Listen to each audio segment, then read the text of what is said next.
Hi, Matt Chostek, Roof Rider Academy. We're here doing an inspection on homeowner's roof. So we get up here. That's our access point. It's a multi-level home. First assessment we do, age and repairability. We have some heavy staining here, probably from the tannins in these oak trees. We got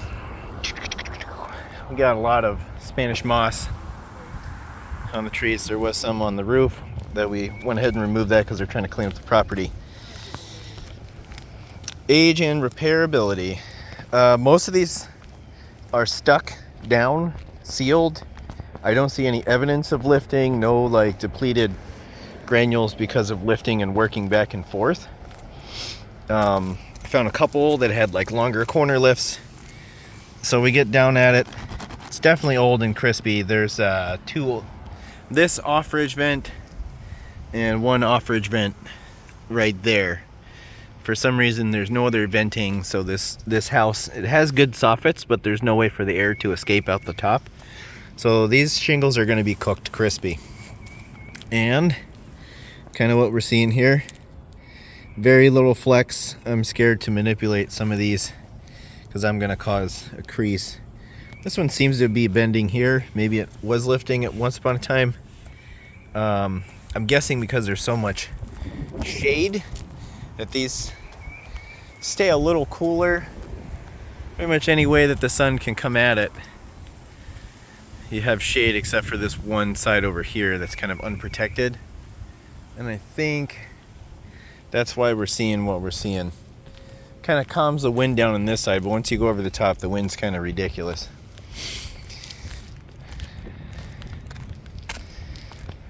I would put this shingle probably about 10 years, maybe even older. It held up pretty well. This whole side here is going to be unprotected. That flag, well, the prevailing wind is coming from this direction. We can see by the Spanish moss. That flag is doing something weird. It's blowing that way, but I can feel it's a heavy gust of wind. I'm not even wearing my hat today because it blew off stepping out of the car. So wind's coming from this direction, consistent with some of the things that we found. We have black spots everywhere, indicative of hail, but I'm skeptical due to the age of the roof. We have like significant granular loss. It's a gray shingle, but it's starting to look black in a lot of areas. Like maybe that could be hail, but that might just be normal wear and tear. So it's kind of hard to tell with some of these. So I'm going to be skeptical when I look at them. Found these two. Again, unless that's really big hail, which we typically don't get here in Jacksonville, that could just be granules falling out. Same thing for this one. It's not really squishy. It's not really concave. The granules are just kind of falling out. It may be just wear and tear due to age. Could be hail. I don't know. Tree whip. I was looking for a good example recently. Here is a really good one. This is what a tree will do to your roof, and it's just this little branch. We can see if we look at the branch, it is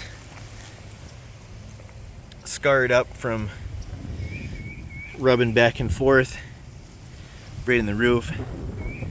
That whole piece of wood there has been sanded away off that branch. So this thing is continuously doing this, but its angle of deflection, the force that it takes back here, like I'm putting significant force to get back to this area. So that means we're seeing strong winds from this direction and that direction back and forth. For this stuff over here, that whole top has to come down to touch right there to make this happen. So when you're cutting back your trees, you want to definitely do a good job at it and keep them pretty far away. Maybe come up here with a pole saw, knock these branches down a lot. Don't plant trees close to your house.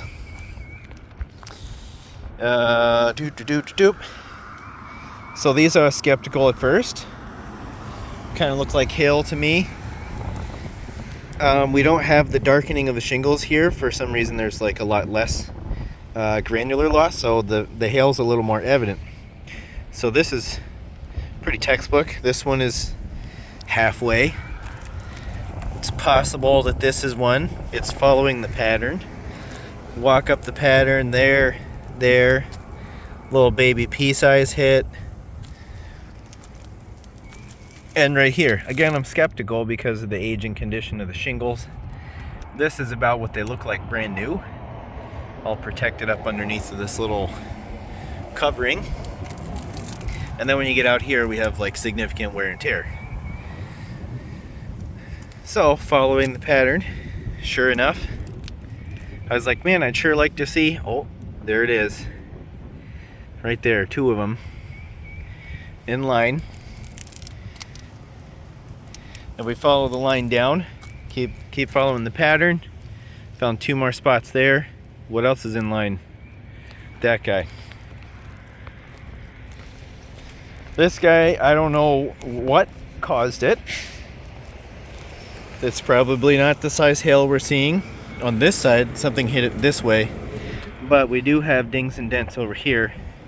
And this little corner was knocked in from this direction. Following the line, you can see the marks over there of that hail. So it's possible that that was hail.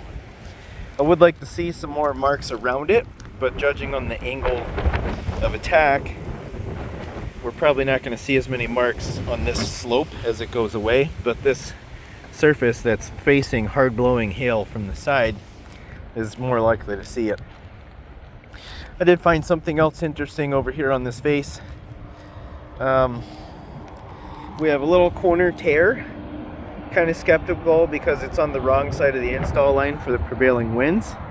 So I'm likely to call that mechanical. Now it's a little more aggressive than what I've seen for mechanical. It is going to cause the shingle to start lifting. Again, I'm a little close to the edge here and I don't want to manipulate this.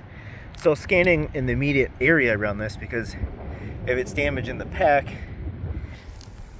there's going to be more, like that one, and that one, and that one. So I'm not going to call this storm damage. That's definitely mechanical. I was about to lose my grip and fall 2 stories to my death.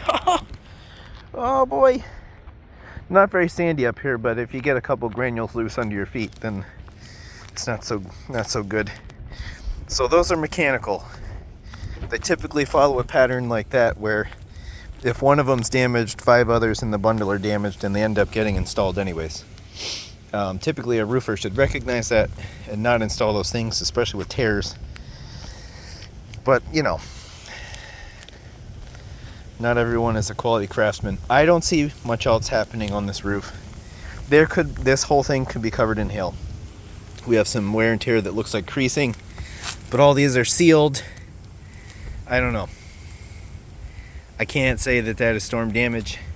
It's under this protected cover. A lot of things blocking it. We could have a turbulent region here that are sucking these up. But with the amount of debris that we have, this one isn't going full chooch all the way. That's about where it stops. With the amount of debris that we have, I don't know. We got a little nail pop working out. Maybe it's so solidly glued though. It might be wind damage pulling these up on a hot day. I don't want to. Yeah, I can see the mat through there. Very squishy, very torn. I could show this to the adjuster and say, I don't know, what do you think? Do you think that these have been coming up in the windstorms? They're not loose right now. I'm not going to call it, but there most definitely is hail. Soft metals prove it. Something that's odd to me. So I was ready to discount it. Prevailing winds are coming from this direction, but we saw from that tree on a heavy storm, there's prevailing winds coming from this direction. So this doesn't really follow the line. The line of these here is parallel to that one. So it would have had to have been coming from the exact 180 opposite direction, which in heavy storms can happen. Black dot skeptical, black dot skeptical. Maybe 2 or 3 hits right there. When you follow that pattern, maybe that's it.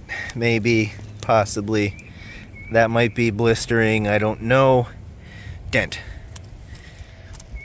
Dent. That could have been crinkling from install. I don't know, but that's a dent, and that's a dent. This one doesn't follow this line here. This one doesn't follow that line. And then dents on the metal, on the fascia. So you tell me, what scientific method are you going to use to disprove that that's potentially hail? I'm not the expert. I wasn't here when it happened.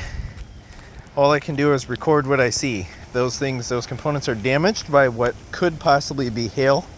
So it's up to the insurance company to tell me what caused it that wasn't hail and provide proof. We do have, if you see this is aluminum siding.